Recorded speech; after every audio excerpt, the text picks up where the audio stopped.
10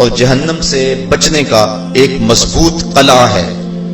روزے کے من جملہ ثمرات میں سے ایک ثمرہ مرتبہ احسان کا حاصل ہونا۔ مرتبہ احسان کیا ہے؟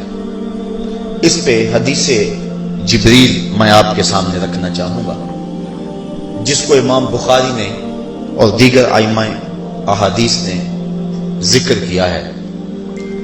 مسجد نبوی کا ماحول تھا، مدینہ شریف کی فضائیں تھی، صحابہ حضور کی صحبت میں جلوہ فراز تھے، نور بٹ رہا تھا، اجالے اتر رہے تھے، صحابہ کے من روشنی سے مالا مال تھے کہ حضرت عمر فاروق رضی اللہ تعالی عنہ فرماتے ہیں کہ ایک شخص آیا جس کی گھنی سیاہ داڑھی تھی اور اس کا سفید لباس تھا۔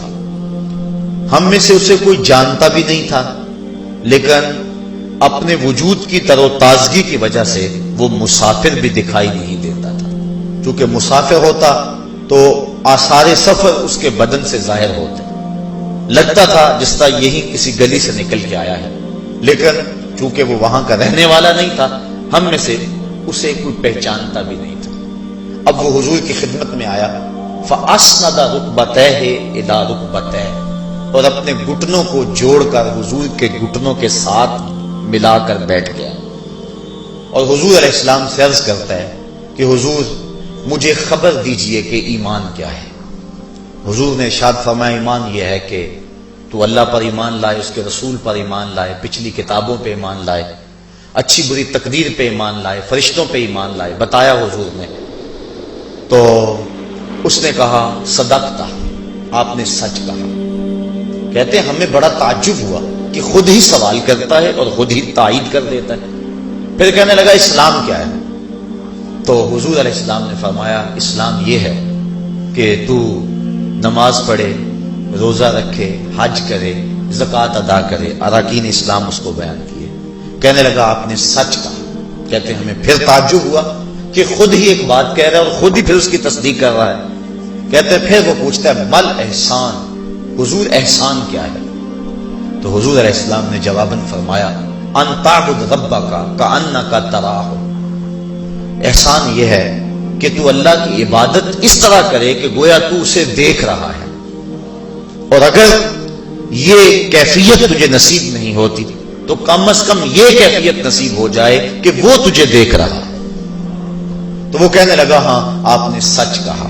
پھر اس کے بعد اس نے قیامت کی کچھ نشانیوں کے بارے میں سوال کیا، تو حضور علیہ السلام نے جواب مرحمت فرمائے۔ جب وہ شخص اٹھ کے چلا گیا تو حضور نے فرمایا عمر جانتے تھے یہ شخص کون ہے؟ کہا اللہ و رسولہ عالم، اللہ اس کا رسول خوب جانتا ہے۔ فرمایا ھذا جبریل، یہ جبریل امین تھا اور تمہیں تمہارا سکھانے کے لیے آیا تھا۔ جبریل نے جب امت کو دین سکھایا تو سب سے پہلے یہ بات سکھائی کہ حضور کی چوکھٹ میں بیٹھنے کا ادب کیا ہے۔ دونوں گھٹنے بچھا کر وہ اس طرح حضور کی چوکھٹ میں ادب کے ساتھ بیٹھا، اور اس کے بعد حضور سے اس نے سوالات کیے۔ تو فرمایا یہ جبریل امین تھے جو تمہیں تمہارا دین سکھانے کے لیے آئے تھے۔ تو جبریل امین نے جو دین سکھایا، جو چیزیں پوچھی وہ 3 چیزیں تھیں، ایمان کیا ہے، اسلام کیا ہے اور احسان کیا ہے۔ تو احسان تیسری چیز ہے جس کو ہم اپنی زبان کے اندر تصوف کہتے ہیں، جس کو ہم طریقت کا نام دیتے ہیں۔ تو اس کو درجہ احسان یا مرتبہ احسان کہا جاتا ہے، اور یہ دین کی روح ہے۔ جو لوگ طریقت کا انکار کرتے ہیں وہ دین کی روح کا انکار کرتے ہیں۔ تو حضور علیہ السلام نے جو طریقت بیان فرمائی وہ یہ تھی کہ اللہ کی عبادت تو اس طرح کرے کہ جس طرح تو اسے دیکھتا ہے۔ اگر یہ کیفیت مل جائے تو سبحان اللہ، لیکن اگر یہ کیفیت نہیں ملی تو کم از کم یہ کیفیت تو ملے کہ وہ مجھے دیکھ رہا ہے، اور اگر یہ کیفیت بھی مل جائے کہ وہ مجھے دیکھ رہا ہے تو بتائیے کہ پھر انسان کی زندگی میں کتنا سرور آ جائے گا کہ جب وہ نماز کے لیے کھڑا ہو تو اس تصور میں ڈوب جائے کہ میرا مالک تو مجھے دیکھ رہا ہے، تو پھر نماز کا کتنا سرور آ جائے گا اس کو۔ اور جب وہ کوئی اور نیک عمل کر رہا ہو تو اس تصور میں ڈوب جائے کہ میرا مالک میرے اوپر نگاہ لطف فرما رہا ہے، تو پھر اس کی کیفیت کا عالم کیا ہوگا؟ تو پہلی کیفیت کہ تو اسے دیکھ رہا ہے۔ حضرت علی المرتضیٰ رضی اللہ تعالی عنہ سے کسی نے پوچھا جس رب کی عبادت کرتے ہو کیا اس کو کبھی دیکھا بھی ہے؟ تو حضرت علی المرتضیٰ نے جواباً کہا لم اعبد ربا لم اراہ، اے صاحب کبھی کبھی کی بات کیا کرتا ہے، علی تو اتنی دیر تک سجدے سے سر ہی نہیں اٹھاتا جب تک اس کے جمال جہاں آرا سے فیض یاب نہیں ہو جاتا۔ حضرت داتا گنج بخش علی حجویری علیہ رحمہ کشف الماجوب کے اندر ایک حدیث نقل کرتے ہیں کہ حضور علیہ السلام نے ارشاد فرمایا کہ فاقہ کشی اختیار کرو اور بھوک اور پیاس برداشت کرو، ممکن ہے کہ اس دنیا کے اندر تم اپنے دل کی آنکھوں سے اپنے رب کا مشاہدہ کرو۔ تو یہ جو مرتبہ احسان ہے، جو مومن کا مقصود ہے، وہ اس کو حاصل ہوگا روزہ رکھنے سے۔ اور اگر چلو کسی روزہ دار کو یہ کیفیت نہ ملے کہ وہ اپنے رب کے جمال جہاں آرا کو دیکھ لے، اس کے جلووں کو دیکھ لے، اس کے دیدار کی دولت سے مالا مال ہو جائے، اس کا دل اس کی محبت میں ایسا ڈوبے کہ وہ جدھر دیکھے اسی کے جلووں کو ہی دیکھتا چلا جائے، اگر روزہ دار کو ایسی دولت نہ بھی نصیب ہو تو کم از کم روزہ دار کو یہ دولت تو ضرور ملے گی کہ وہ اس احساس میں ڈوب جائے گا کہ میرا رب مجھے دیکھ رہا ہے۔ گناہگار سے گناہگار شخص بھی کڑکتی ہوئی دوپہر میں ٹھنڈا پانی دستیاب ہونے کے باوجود ایک گھونٹ بھی حلق سے نیچے نہیں اتارتا، کیوں؟ اس لیے کہ میرا مالک تو مجھے دیکھ رہا ہے۔ تو یہ احساس اس کو آیا کہ نہ آیا؟ کاش کہ رمضان میں یہ نور جو ہم کو نصیب ہوتا ہے، یہ رمضان کا خاص نور ہے، مرتبہ احسان سے پھوٹتا ہوا یہ اجالا رمضان میں ایک گناہگار سے گناہگار شخص بھی حاصل کر لیتا ہے کہ وہ اس احساس میں ڈوب جاتا ہے کہ میرا مالک مجھے دیکھ رہا ہے۔ کاش کہ وہ اس کو اندر سمو لے اور اس کو دل کی ایک ایک پرت پہ رکھ لے اور اس کو سجا لے اور اس دولت کو پھر جانے نہ دے، تو پھر اس کے لیے گناہ کرنا مشکل ہی نہیں محال ہو جائے گا۔ اس احساس سے پانی نہیں پیتا کہ میرا اللہ مجھے دیکھ رہا ہے، تو کیا مجھے یہ بتاؤ کہ جب وہ دکان پہ بیٹھ کے ڈنڈی مارتا ہے کہ اللہ اس وقت نہیں دیکھتا؟ جب وہ کسی کی جیب کاٹتا ہے اللہ اس وقت نہیں دیکھتا؟ جب وہ رشوت لے رہا ہوتا ہے اللہ اس وقت نہیں دیکھتا؟ کہ اللہ تعالیٰ صرف رمضان میں دیکھتا ہے، غیر رمضان میں نہیں دیکھتا؟ تو یہ احساس کاش کہ اس کے ساتھ لگ جائے کہ میرا مالک مجھے دیکھ رہا ہے، تو پھر گناہ کرنا مشکل ہی نہیں ناممکن ہو جاتا ہے۔ ساتویں کوٹھڑی میں جب سارے دروازے بند کر کے بت کے اوپر موٹا کپڑا ڈال کے زلیخا بولی ہے تالک یوسف اب آ جاؤ نا، اب تو کوئی نہیں دیکھ رہا ہے، تو یہی احساس تھا جس نے روشنی دی۔ قال معاذ اللہ، کہا اللہ کی پناہ، تو اپنے معبود سے موٹی چادر ڈال کر چھپ گئی، لیکن میرا خدا تو ساتویں کوٹھڑی میں بھی دیکھ رہا ہے۔ پھر اتنی روشنی برسی، اتنے اجالے اترے کہ گناہ کیا گناہ کا تصور بھی محال ہو گیا۔ تو یہ یقین، یہ اذعان کہ میرا مالک مجھ کو دیکھ رہا ہے، انسان کے لیے گناہ کو مشکل ہی نہیں ناممکن بنا دیتا ہے۔ اور میرے اور آپ کے آقا و مولا نے فرمایا سبعۃ یظلھم اللہ تعالی فی ظلہ یوم لا ظل الا ظلہ، امام عادل وشاب نشا فی عبادت اللہ ورجل قلبہ معلق بالمساجد ورجل دعته امرأة ذات منصب وجمال فقال انی اخاف اللہ ورجلان تحابا فی اللہ اجتمع علیہ وتفرقا الیہ ورجل تصدق بصدقۃ فاخفاها حتى لا تعلم شماله ما تنفق يمينه ورجل ذكر الله خاليا ففاضت عیناہ او کما قال۔ حضور ارشاد فرماتے ہیں کل قیامت کے دن جب کوئی سایہ نہیں ہوگا، 7 اشخاص ایسے ہیں اللہ تعالیٰ جنہیں اپنے عرش کا ٹھنڈا سایہ نصیب فرمائے گا۔ حدیث طویل ہے اور مجھے وقت کے گزرنے کا شدت سے احساس ہے، میں اپنا مقصود آپ کے سامنے رکھوں گا۔ چوتھا شخص وہ وَرَجُلٌ دَعَتْهُ امْرَأَةٌ ذَاتُ مَنْصَبٍ وَجَمَالٍ فَقَالَ إِنِّي أَخَافُ اللَّهَ۔ چوتھا وہ شخص جس کو کسی عورت نے دعوت گناہ دی، اور وہ عورت کوئی معمولی عورت نہیں تھی، ذات و منصب و جمال، ایک روایت میں ذات و حسب و جمال، یعنی منصب اور جمال کی مالکہ تھی، یا حسب و نسب اور جمال کی مالکہ تھی، اور اس نے نوجوان کو دعوت گناہ دی۔ اب قدموں میں حسن خود بخود بچھنے کے لیے بے تاب ہے، تو جب جذبات انگڑائیاں لے رہے ہوں، جوانی جوبن پہ ہو اور آرزویں مچل رہی ہوں اور حسن خود قدموں میں بچھنے کے لیے بےتاب ہو، تو پھر اپنی خواہشات کو لگام کون دے گا؟ لیکن اگر کسی نے اس وقت یہ کہہ کے اس کی پیشکش کو ٹھکرا دیا، انی اخاف اللہ، میں تیری بات کیسے مانوں، مجھے رب سے بڑا ڈر لگتا ہے۔ حضور فرماتے ہیں جب کسی عورت نے اس کو دعوت گناہ دی یا کوئی مرد کسی عورت کو دعوت گناہ دینے لگا تو اس نے کہا انی اخاف اللہ، میں تیری بات نہیں مان سکتا کہ مجھے اللہ سے ڈر لگتا ہے۔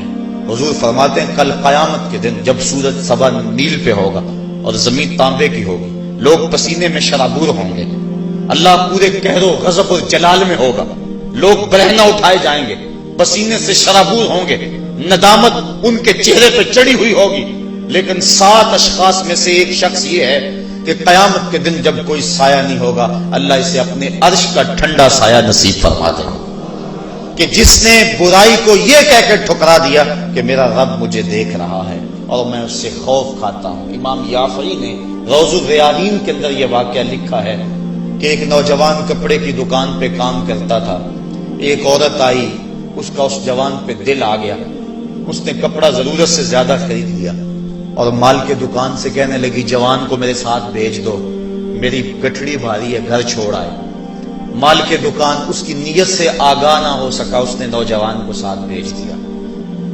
جب وہ اس کو گھر لے گئی، اندر داخل کر کے دروازہ بند کر لیا اور دعوت گناہ دینے لگی۔ اس نوجوان نے کہا انی اخاف اللہ، میں اللہ سے ڈرتا ہوں، لیکن وہ ڈرتا تھا، وہ تو نہیں ڈرتی تھی۔ اس نے ہر قسم کا ڈورا پھینکا، ہر جتن کیا، ہر ہیلا آزمایا، لیکن وہ نوجوان قابو نہ چڑھا، چونکہ وہ صرف حسین ہی نہیں اللہ کا ولی بھی تھا، صرف اس کا چہرہ ہی روشن نہیں تھا، اس کے من میں بھی اجالے تھے، اور اس نے بڑی کوشش کی لیکن نور کو رسیوں میں جکڑا تو نہیں جا سکتا۔ خیر اس نوجوان کے دل میں آیا کہ یہ شیطان کا خطرناک روپ ہے، کہیں ایسا نہ ہو کہ میں اس کے پنجے میں پھنس جاؤں۔ اس نے ایک بہانہ کیا اور باتھ روم میں چلا گیا، جو پخانہ کیا اس کو اپنے بدن پہ مل لیا اور اسی حالت میں باہر آ گیا۔ جب اس عورت نے دیکھا اس کا نشہ حرن ہو گیا، دروازہ کھول دیا، اس نے کہا یہ تو کوئی مجنون ہے، یہ تو کوئی پاگل ہے۔ اس نے دل ہی دل میں اللہ کا شکر ادا کیا کہ میرا بدن گندا ہو گیا، میرا من تو ستھرا رہا۔ کائنات کا سب سے حسین چہرہ وہ ہے جو جنسی کالک سے محفوظ ہو۔ تو وہ باہر گیا اور باہر ایک چشمہ ابل رہا تھا، وہاں جا کے اس نے غسل کیا۔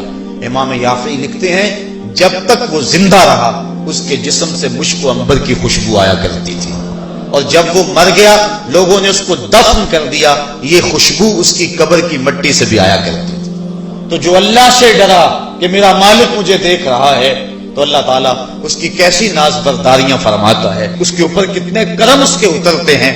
تو کہا کہ وہ شخص جس نے اللہ سے ڈر کر گناہ کو چھوڑا، کل قیامت کے دن جب کوئی سایہ نہیں ہوگا، اللہ اسے اپنے عرش کا ٹھنڈا سایہ نصیب فرما دے گا۔ تو یہ رمضان کا فیض ہے کہ انسان بے شمار گناہوں کے باوجود بھی تڑپتی کڑکتی دوپہر کے اندر بھی ٹھنڈا پانی اپنے منہ کے قریب بھی نہیں لاتا، وضو کرتے ہوئے بھی احتیاط کرتا ہے، غسل کرتے ہوئے بھی احتیاط کرتا ہے کہ کوئی قطرہ حلق سے نیچے اتر نہ جائے، اس احساس میں کہ میرا رب مجھے دیکھ رہا ہے۔ یار روزے کا اور کیا ثمرہ چاہیے کہ وہ جو دولت صوفیاء نے زندگیاں کھپا دی، جس دولت کو حاصل کرنے کے لیے، مرتبہ احسان کو پانے کے لیے روزے دار نے سحری کھائی، ابھی جو ہے وہ سحری کا وقت ختم ہوا تھا کہ یہ احساس اس کے ساتھ لگ گیا، اور وہ تنہائی کے اندر بھی اللہ سے ڈرتا ہے اور کھانے پینے سے باز رہتا ہے، اس تصور کے ساتھ کہ میرا مالک مجھے دیکھ رہا ہے۔ روزے کا ایک ثمر اور ایک پھل یہ ہے کہ بندے کو تقوی کا نور نصیب ہوتا ہے، اور اللہ تعالیٰ نے یہاں قرآن مجید کے اندر جہاں روزے کی فرضیت کا ارشاد فرمایا، وہاں ساتھ یہ بات فرمائی کہ اس لیے تمہارے اوپر روزہ فرض کیا گیا ہے تاکہ تم متقی بن جاؤ۔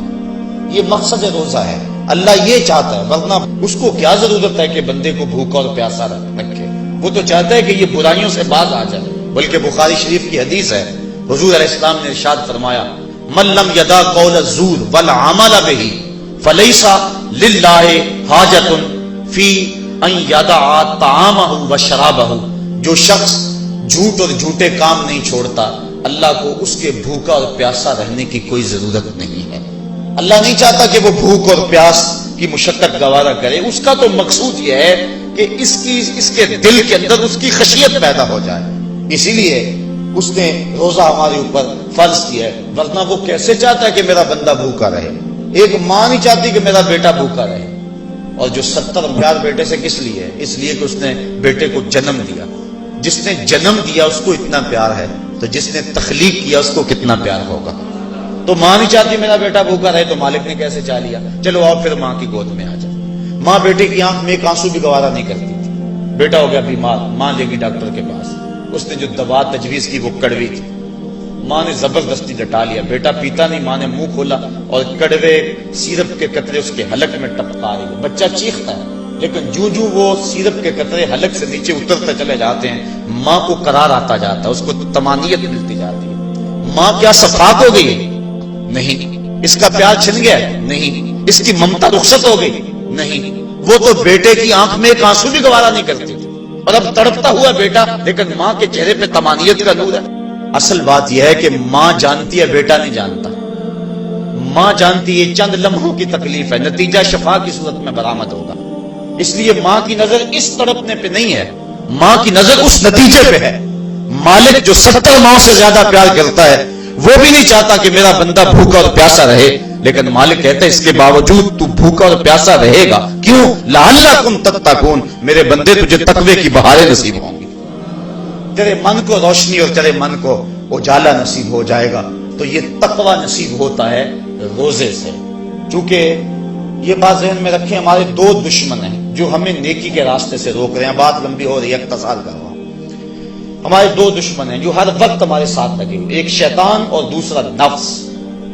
جو شیطان ہے وہ بڑا دشمن ہے یا نفس بڑا دشمن ہے؟ تو آپ اس بات پہ کسی دلیل کی ضرورت نہیں، آپ سب کہہ رہے ہیں کہ نفس۔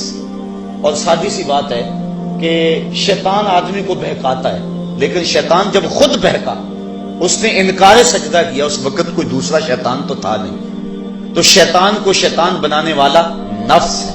تو یہ نفس شیطان سے بھی بڑا دشمن ہے۔ اکیلی جان 2 دشمنوں کے نرغے میں، لیکن جب ماہ سیام آیا، سلسلۃ الشیاطین، حدیث میں آتا ہے شیاطین جکڑ دیے گئے۔ 2 دشمنوں میں ایک دشمن ہمارے جکڑ دیے گئے، اب ایک دشمن ہمارا باقی ہے، نفس۔ اب نفس کا مقابلہ کر لیں گے تو شیطان چھٹ کر ہمارا کچھ نہیں کر سکے گا، لیکن اگر ہم نے اس موسم کے اندر اپنے نفس کا مقابلہ نہ کیا تو پھر ہم جو ہے وہ اس نفس کی شامت سے شیطان کے ہتھے بھی چڑھ جائیں گے۔ اب نفس کی تربیت کیسے کریں؟ اس کی تربیت بھی روزے سے ہوتی ہے۔ آپ کہیں گے وہ کیسے؟ تو شیخ فرید الدین عطار کا قول سناتا ہوں۔ شیخ فرید الدین عطار کون شخص ہے؟ کسی معمولی شخص کا نام شیخ فرید الدین عطار نہیں ہے، علامہ اقبال کے روحانی پیشوا، جن کو وہ مرشد رومی کہتے ہیں اور اپنے آپ کو مرید ہندی کہتے ہیں۔ اور یہ بات ذہن میں رکھیں کہ اقبال نے رومی کو ویسے پیر نہیں مان لیا، بڑا چن کے پیر تلاش کیا اقبال نے، بلکہ جب پیر 2 ہوں اور دونوں ہی بڑے قابل ہوں اور مرید کے لیے مصیبت بن جائے کہ ادھر جاؤں کدھر جاؤں، امتحان تو اس وقت ہوتا ہے۔ اب اقبال کے لیے جو ہے وہ 2 چیزیں تھیں، ایک راضی اور ایک رومی۔ اقبال کہتا تھا میں رومی کو پیر مانوں یا راضی کو پیر مانوں، چونکہ راضی استدلال کا شہنشاہ ہے اور اقبال فلسفے کا امام ہے۔ فلسفی کا مزاج یہی چاہتا ہے کہ جو استدلال کا بادشاہ ہو اس کو اپنا شیخ مانا جائے، لیکن جو رومی ہے وہ دل کا شہنشاہ ہے۔ اقبال شاعر ہے اور اقبال کا مزاج تھا کہ جو میرے دل کا بھی امام ہو وہی میرا شیخ ہو اور وہی میری رہبری کرے۔ تو اقبال جو ہے وہ الجھا رہا اس معاملے میں، کیا کروں؟ وہ خود کہتا ہے اسی کشمکش میں گزری میری زندگی کی راتیں، کبھی سوز و ساز رومی، کبھی پیچ و تاب راضی۔ کبھی رومی کا سوز و ساز مجھے پسند آتا تھا، کبھی راضی کا جو ہے وہ مجھے پیچ و تاب پسند آتا تھا۔ پھر اقبال نے زندگی کی کئی بہاریں مرشد کے انتخاب کے اندر گزار دیں کہ میں رومی کے ہاتھ پہ بیعت کروں یا راضی کے ہاتھ پہ بیعت کروں۔ پھر ایک وقت آیا کہ اقبال نے خود کہا نئے مہرہ باقی ہے نئے مہرہ بازی، جیتا ہے رومی ہارا ہے راضی۔ وہ کہتا ہے رومی جیت گیا اور راضی ہار گیا۔ پھر اس نے رومی کو اپنا شیخ اور مقتدا مانا۔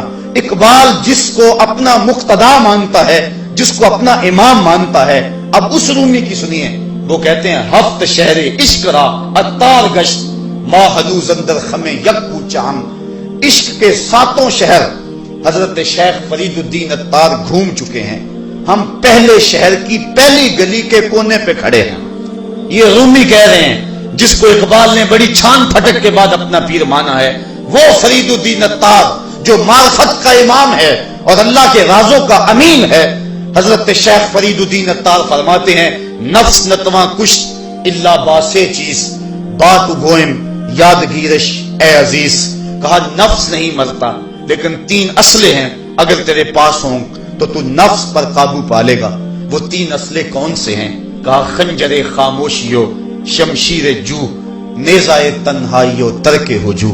ایک خاموشی کا خنجر، ایک بھوک کی تلوار اور ایک تنہائی کا نیزہ. اگر یہ 3 اسلحے تیرے پاس ہیں تو نفس پہ ٹوٹ پڑے نسلوں کو لے کر تو تیرا نفس تیرے قابو میں آئے گا.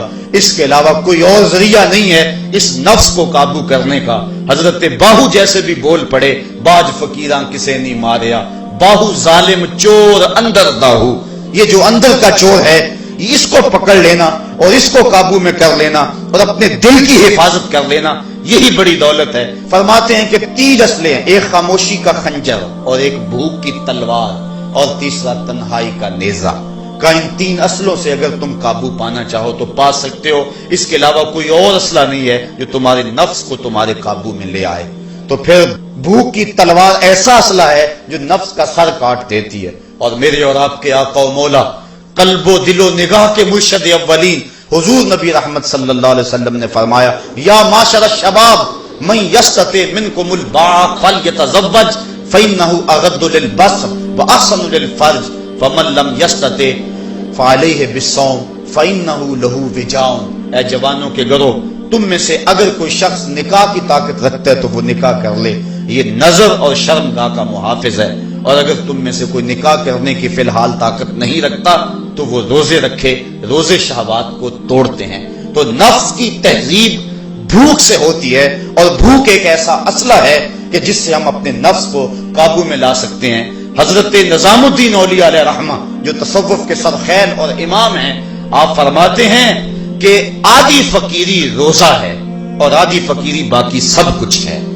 تو روزہ اگر نصیب ہو گیا تو پھر مالک کا قرب مل گیا اور یہ تقوی کا نور ہمیں روزے سے حاصل ہوگا. روزے کے ثمرات تو بہت سارے، لیکن وقت کی سمٹتی ہوئی عقائیاں مجھے ملحوظ